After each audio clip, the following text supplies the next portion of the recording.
Yes. Yes. Yes.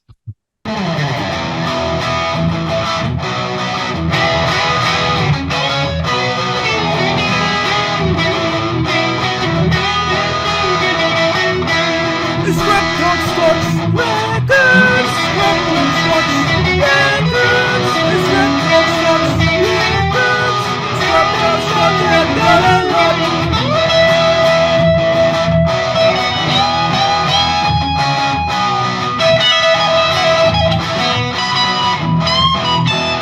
It's Rap Constructs Records! It's Rap Constructs Records! It's Rap Constructs Records! It's Rap Constructs and got a lot!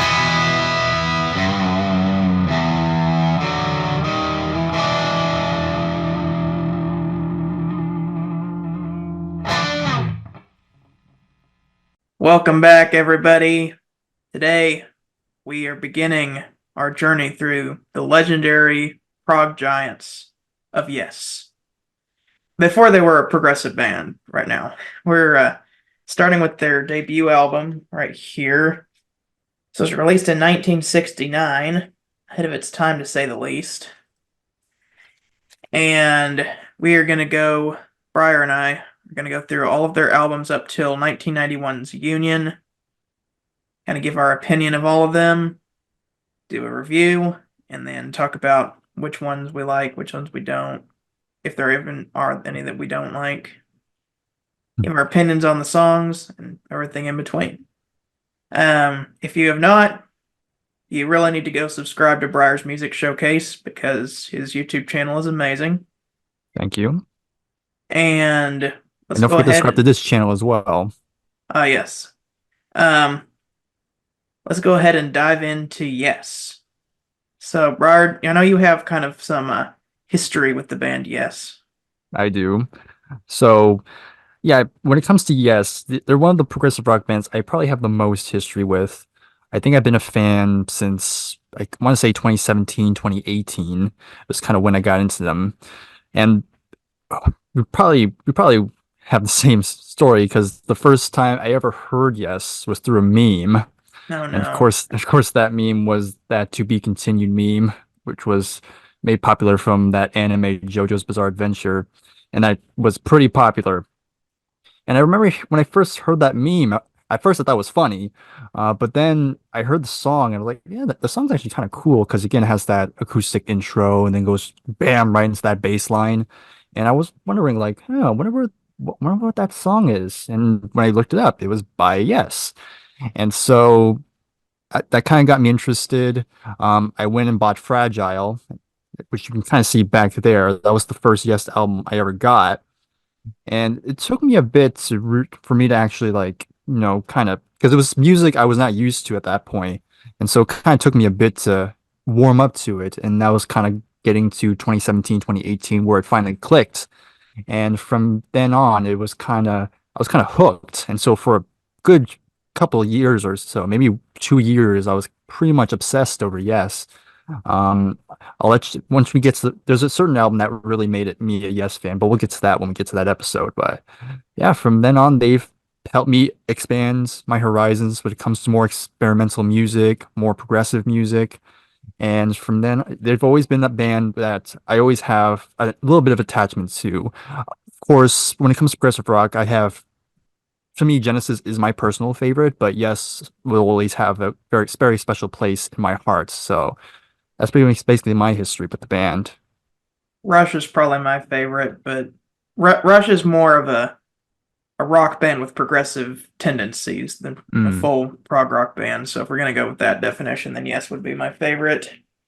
Thankfully, I do have a different story about how I was introduced to Yes. In the School of Rock, the movie with Jack Black gives the keyboard player a copy of Fragile and says, "You go listen to this. Listen to the keyboard solo on Roundabout. It'll blow your mind." And so, like, well, okay, what's Roundabout? So my brother and I, we listened to Roundabout, and I'm like, okay, so the keyboard solo on Roundabout did blow our mind. This is amazing. Who is this? And like, I didn't know them, but it was Rick Wakeman, who's like one of the greatest keyboard players ever. He's not in the band yet. We'll get to that when we get to the history of this album, but that was my entry point to Yes. And then later on, I would hear Owner of a Lonely Heart on the radio. I thought that was a cool song, very unique for a radio hit. And that's all. Those are the only two Yes songs I really knew for a long time. Whenever I listened to Roundabout, my brother did play Long Distance Runaround and The Fish because he found out those were like the second most popular songs on that album. Mm. And I had forgotten about those songs till I re-listened to Fragile recently. But those are the only Yes songs I'd really listened to for a while until I got into Rush. I love 2112. So I'm like, okay, what else is like 2112? And I found Close to the Edge was kind of like that. And I listened to the title track. And the sad part was I listened to it at like 7 o'clock in the morning on the way to work. So I forgot most of it other than that I liked it. And Mhm. last year, all I could remember about Close to the Edge was that I liked the title song. Found a copy of it at the record store. I'm like, okay, I'll pick up a copy of this because I just remember it being good. And well, needless to say, I was blown away. But we'll get to that when we get to Close to the Edge. But I decided this year to listen to all of their albums, and most of them did not disappoint at all. Yes is probably the band that has the best musicianship in it, and I'm not even saying that Mm. lightly. They got some very Oh difficult yeah, competitors with I agree. like Rush or Led Zeppelin or The Who, all amazing musicians. But when I think about the people in Yes, like you just can't touch these guys. Hmm. Everybody is just a master of their instrument. John Anderson is an amazing vocalist. I will say sometimes they may go a little bit overboard with how complex the music is, but it's not, thankfully, it's not very often, just on like maybe Tales from Topographic Oceans.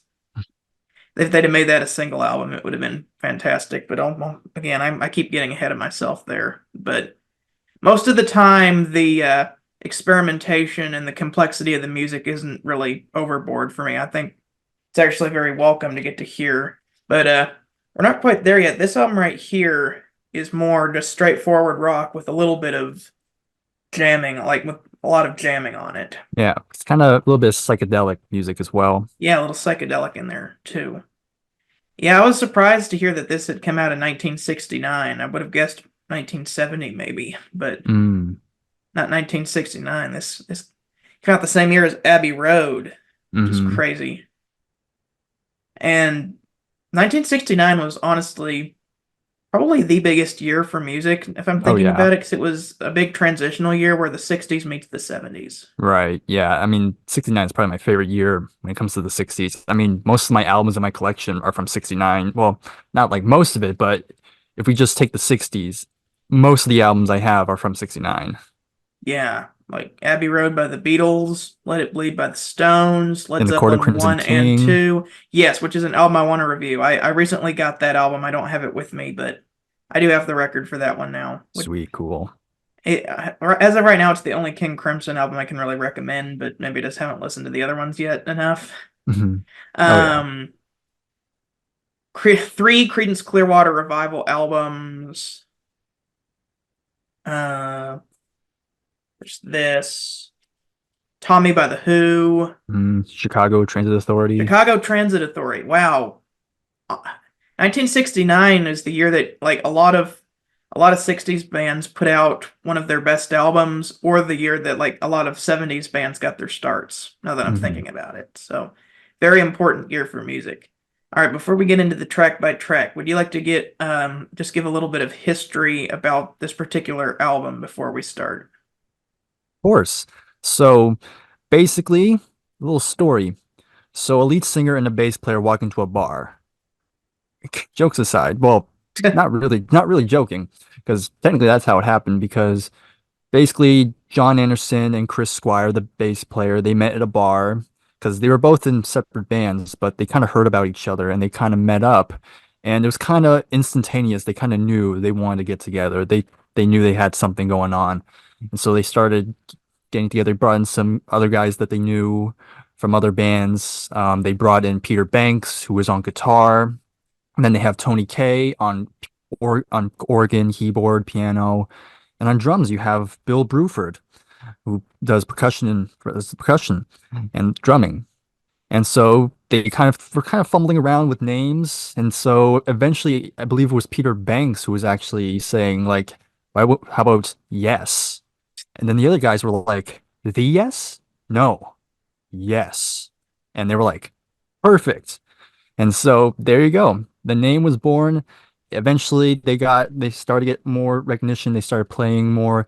And I believe it was John Anderson who saw King Crimson live for the first time. That was like he was like, whoa, we gotta do something like this. And they eventually got signed to Atlantic Records, and they went ahead and recorded their first album. And I think it took about few weeks, about 4 weeks at most to record. And this was produced by Paul Clay, and the other members of the band were involved as well. But I read that they weren't really impressed with the production with this album, since I've read that Paul Clay he didn't really know how to produce rock bands at that point. He kind of just did like film soundtracks. And so they weren't really happy. And there was also a lot of production issues because I think they had a hard time getting the organ to work properly. Uh, Yeah, so there was that. And I think even some people in the building probably didn't like them because they kept saying to turn the volume down.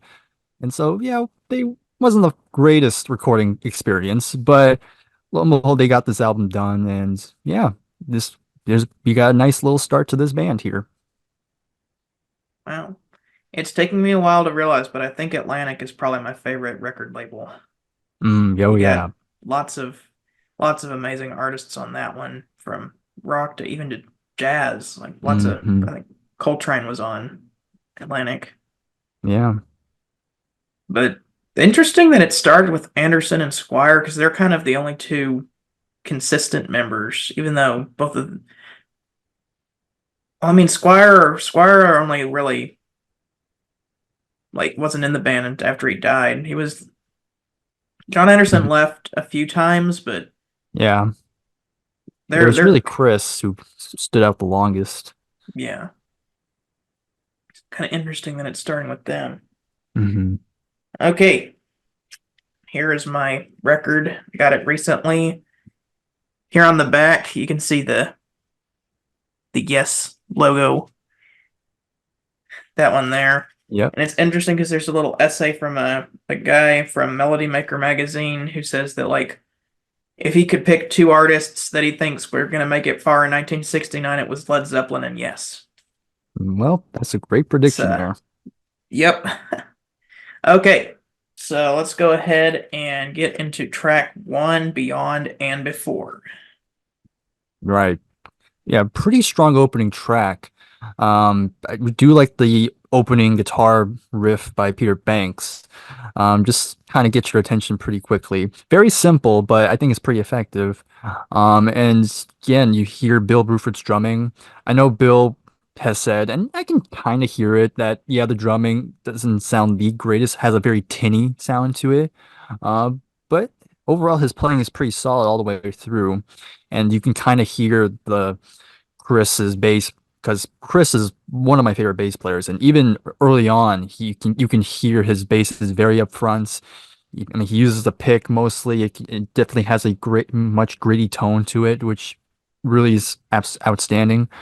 Um, and even Tony Kaye has some very solid keyboard playing. He's kind of more like a textural guy. He's not like a show offy kind of person like Rick Wakeman would be later on, but he definitely adds something here. And another thing about this song, it kind of has a little bit of their harmonies that they would kind of start to perfect later on. Very primitive here, but I think it sounds pretty nice. But yeah, I think it's a pretty strong opening song. I think this is a really good way to open up your first album. It's a pretty good introduction for the band. I like kind of it's a little bit heavier sound than people are used to in the 60s, especially with the organ in there. It's not quite yet the sound that you would associate with Yes, but Hmm. it's you can at least kind of hear where they would go later on in the sound here. And John Anderson, right off the bat, is um, you can tell that his lyrics are usually more based on how words sound rather than Yeah, what they yeah, mean. Like he might exactly. have a a little bit of a meaning behind the song, but he'll say things just because he thinks they sound good. Hmm. Kind of like I Am the Walrus. Yeah, But that definitely makes for an interesting listen. I mean, we haven't quite yet gotten to the gates of delirium with this yet, but like right. this is a very solid way to begin your career. Yeah. And it's a good thing you mentioned Beatles because we're going to talk about them later. Oh yes. Okay. Track two is a cover of a bird song from the 1966 album The Fifth Dimension, and it's called "I See You." I see you. Yeah.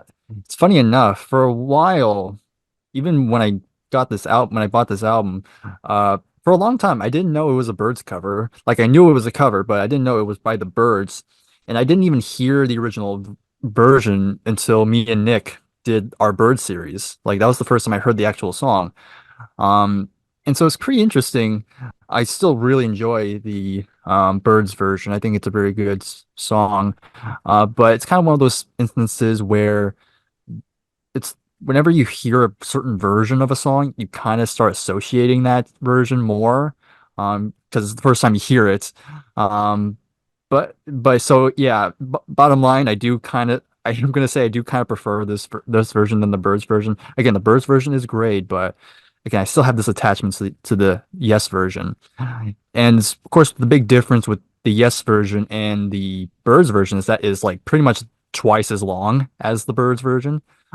They definitely stretch it out, a lot more jamming here. Um, I think it's there's some great playing on here. Again, you have some nice harmonies in this one, and I think Peter Banks gets to show off a bit more. There's a very jazz influence in his playing on this one, which I did quite a lot. And even Bruford, once again, really showing his great drumming. Um, Overall, I think it's a really good cover. Again, whenever I wanted to listen to ICU, I always end up going for the Yes version, surprisingly. But yes, they do a really great job here. Yeah, I heard the Birds version first, but I didn't really remember it. And after listening to the Yes album, I feel like I've, I've listened to both of them, and the Yes version is a bit better, just Mm, because it's a bit more jazzy. I still really do like the Birds version. hmm It feels more 60s esque, but I don't know. The jamming on here is really good, and Bill Bruford's drumming is amazing on this song. Got that shuffle going. hmm John Anderson really nails the vocals on this. This is actually one of my favorite songs on the album. I actually really like both of the covers on this album. I think mm, they were very well suited to the band.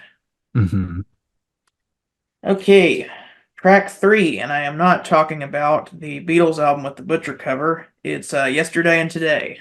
Yeah. Yeah, this is another song I've always enjoyed. Just it's pretty much the ballad of the album, and I'm a sucker for ballads, so there you go. But it just has a very kind of there's a beauty to it. It's very calming, and I really love John's vocals on this one. Very gentle and delicate, which is great. I mean, John's always been great for those type of songs. He has the perfect voice for it. Um, and you have Bill on I forget how you say a vibraphone or vibraphone, whatever it's Oh, called. vibraphone. Vibraphone. So yeah, it's sort of like a xylophone, but a little bit different. But it has a different tone to it. But he's on playing on it, and apparently he was nervous when he was recording it because I guess trying not to ruin the mood of it. But I think it adds great layer to this. The acoustic guitar playing is very nice, and the piano. Overall, it's a very simple song. Again, it's short and sweet, but I always enjoyed this song. It's always been one of my favorites on the album. It's interesting how the lead singers in progressive rock bands always bring the ballads, and then the other members bring the more instrumental jammy songs. Like Yep. if you ever listen to Emerson, Lake and Palmer, like Greg Lake does "Lucky Man," which is the big Right. ballad on there, but then you got all these jammy songs for the rest of the ones on there. Yeah. Go check out Nick and my review of Emerson, Lake and Palmer's first album. But John Anderson is the one who writes this song, "Yesterday and Today," and oh my goodness, it is amazing. I love after the absolute barrage of sound that you get on ICU that you're able to step back a little bit and enjoy the singing of John Anderson and the acoustic guitar playing, and Bill Bruford's vibraphone on here is really good as well. Yeah, I'm gonna have a hard time picking a top five for this. Like this Yeah. is, and this isn't even one of my favorite Yes albums. This ranks towards the bottom, and it's still hmm amazing. Yeah, I know. I'll explain more when we get to my rating, but I'll explain a little bit more Yeah. on that later. Okay. Number four. Oh, looking around. Looking around. Okay, now we're back to a more rocking type of song. And I've read that this is actually one of Chris's favorites. Chris really liked this song, and I can kind of see why. Um, yeah, just a pretty great upbeat rock song overall. And drum and keyboards are really up front here. Pretty much everyone in this song is doing a really great job. Um, and I like the keyboard intro too. The keyboard intro definitely hooks you in. Like again, Tony K and Rick Wakeman have very different styles, but for this early period, I think Tony K fit really well for the band here. Um, yeah, it's a very good song. Really great. This is my favorite song on the first side of the album. hmm It is kind of what you would expect from Yes later on. If you've listened to their later stuff and then you come back and listen to this album, it's like, oh, okay, that's where I'm kind of hearing the sound come in. hmm The drumming is amazing. Chris Squire's bass playing is amazing. John Anderson's vocals are amazing. There's a lot of great instrumentation on here. Of course, I have the lyrics sheet here, Nice. but the lyrics are very good as well. Looking around me, there's not much in life that I miss, things I can't see. Very just like I'm looking around and seeing all these things. Put this back. I just wanted to show off the lyric sheet. Okay, but yeah, this is a very good song. And so now we are halfway over, and you flip the record over, and you get to Harold Land, which is the first song on the second side.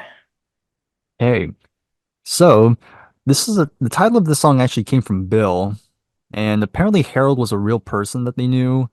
I think I think he was a saxophone player. So it's kind of interesting there. And this is supposed to be a song about war, which they would do this again later, many times. But yeah, this is another pretty good song. Again, a nice keyboard riff to start it out with. Playing, great as always. Um, I really like the acoustic guitar in the verses. I think they sound pretty nice. And this one definitely is when they're playing around with different sections. I can definitely hear the song, and there's a few distinct sections I picked out. Um, and over another great song. Didn't have a whole lot to say about it, but still, pretty much every song on here is pretty good. There's really wasn't a song that I was like, I could have done without. But yeah, it's another great song to open the second side, I think. This song is good. It's probably my least favorite on the album, but it's still a very good song. hmm I just happen to like some of the other stuff better. And I don't know, maybe I'm not as interested in the story going on here. Harold Land goes off to war, and they're like, "There's no heart in Harold Land." Like, Yeah. I don't know. I know that sometimes, like the lyrics are just more for sound, but even then, still, hmm like, I don't know. I think some of the other songs on here are just more interesting to listen to. Not hmm trying to knock this song though. I think it's still very good, but Yeah. when you And we all gotta, know they have another song about war, and it's yeah, way better. they kind of have another song about war that like literally paints war right in front of your eyes, or should I say hmm ears, and Exactly. then gives you hope at the end as to like soon we'll be done with war or something like that one's a lot better. Yeah. But I'm gonna go ahead and move on to the next song because I really am excited to talk about this. The next song is Every Little Thing, which is a cover of a Beatles song off of Beatles for Sale. Now, at the time of this video's release, I have not reviewed Beatles for Sale, but whenever that video does come out, I'm probably not going to be saying very good things about that version of the songs because the Beatles were very tired when they were making that album and weren't quite on the top of their game. But I'll just say this one surprised me for now. hmm I mean, this is actually the first time I heard this song. Again, I didn't know the Beatles. I didn't hear the Beatles version until a little bit later because I knew this version first. And when I did hear the Beatles version, I was like, yeah, I think Yes do it better. And I think, yeah, and I think Chris himself has said that he groups to really like their version a bit more as well. Um, yeah, I don't really think when I think of this song, I don't really think the Beatles much these days. I mean, the Beatles is fine. But I really do enjoy what Yes brought to this song. Again, similar to I See You, they extended this song a bit more, but I really enjoyed the extended jamming they do here. Um, Again, Bill's drumming on here is just so good on here, and the rest of the band as well. Again, just really do great job here. Great bass lines again, pretty in your face, pretty high in the mix, and the and even when the band's harmonizing, the whole every little thing, it just sounds pretty nice. It just has a nice sound quality to it. But yeah, overall, it's a great cover and better than the Beatles, I will say. I would agree. So you'll hear my thoughts about the Beatles version on the Beatles for Sale review, but I think it's kind of a mediocre Beatles song. But this song that Yes, the way that Yes does it, they make it a tribute to the Beatles as well as make the song their own. I love how they throw the Day Tripper riff in there right before they Mhm. start singing. That was really smart. But the musicianship on this version is so much better. The harmonies are really great. I think the only thing that the Beatles version has an edge over this one is just that it has timpani in it. The boom. That's the Mm. only thing that I think I like better about the Beatles version. Other than that, Hmm. everything about this version is a lot better, and it may or may not be one of my favorite songs on this album. Mm. Okay, we're gonna move on to Sweetness. Hey, so full of fun notes. This was actually the first song John and Chris worked together on when they first got together. Um, this one I really liked as well. I do like this nice slow kind of opening, kind of setting the mood. But then you have the keyboards, acoustic guitars are coming together as well, really blending nicely with the bass. And this is another song with some very good harmonies to it. And overall, I didn't write a whole lot about it, but I just dug the vibe to it. And this is just one of those songs that you can just kind of lean back and you can kind of just chill around for a bit. You kind of just start to relax a bit. But yeah, very solid song. Yeah, I really like this song. Kind of the other ballad on here, but a little more up tempo. Instrumentation is great. Lyrics are great on this one. This is a very good song. And our final song is called Survival. All right. So to me, when this is kind of where you really start to hear where Yes is going. Um, and it makes sense because this is a song they would play pretty frequently, and I have a compilation like it's over here. I have I have this like compilation that has some of the most well-known songs, and of the early period they have Survival on here, so I guess it was pretty important to them. Again, this is the most progressive rock I hear on the album, and I love the intro. Again, Chris Squire with a great bass intro. This has a great tone to it that hooks you in, and even the keyboard melody to this one is very nice. Um, Again, there's like different sections to this one as well. Um, Again, the whole band is just absolutely kicking it, and it's just a really good closing song and um, a nice little teaser on what's to come, hopefully down the road. But yeah, this is one of my favorites on the album. Yeah, this song is epic. Like Bryer said, it's a little hint of things to come. A few albums later, as always, the instrumentation is amazing. Great musicianship. This is also one of my favorites on the album. Just going to bring us to our top five songs on the album. Top five songs. Like now this changed pretty frequently. Even today, I was listening to this album on the bus home today, and yeah, I was listening to it, and yeah, I was just switching songs around. But my top three have stayed the same.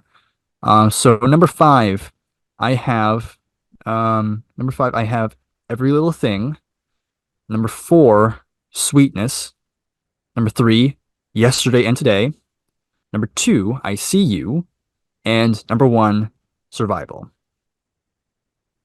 Okay, so my favorite song on this album is actually Every Little Thing, just because Okay. it subverted my expectations Mhm. hearing the Beatles version first. Number 2 is Looking Around. That song is amazing. Number 3 is I See You. Number 4 is Survival. And number 5, Yesterday and Today. Sweet, cool. And what would you give this album on a scale of 1 to 10? All right, this is another one that was hard to do because again, I really enjoyed this album, and I will even say like when I was through my Yes phase, I actually played this album quite a bit, pretty frequently. Um, but of course, times have gone by, and of course, I've grew to appreciate some later albums that we're gonna get into, some really great ones. And so this album kind of fell a little bit in recent times, but this was still nice to kind of revisit it. So right now, I'm gonna give this an 8 out of 10. A very solid debut. Again, you can just see all the seeds are here. They just need more time to kind of perfect certain things. Again, production-wise is not the greatest yet. But overall, the songs are great. The playing is phenomenal, and overall, a really good debut. I'm going to give it an 8.5. I think it's definitely a great way to start their career. I just think that they have better albums Hmm. later on. Right. I mean, like, if this was their best album, then I would give it a lot higher score, but Mhm. just knowing what they're capable of, I'm going to give it an 8.5. All right, well, that is going to conclude our review for the first Yes album. We will be back next time for Time and a Word, their second album featuring orchestral arrangements. So it's going to be an interesting one to review. It's also the album that apparently got Geddy Lee into bass playing. Or at Oh least he yeah. cites it as one of his inspirations, hearing Chris Squire play the bass on there. Mm. So, Hmm.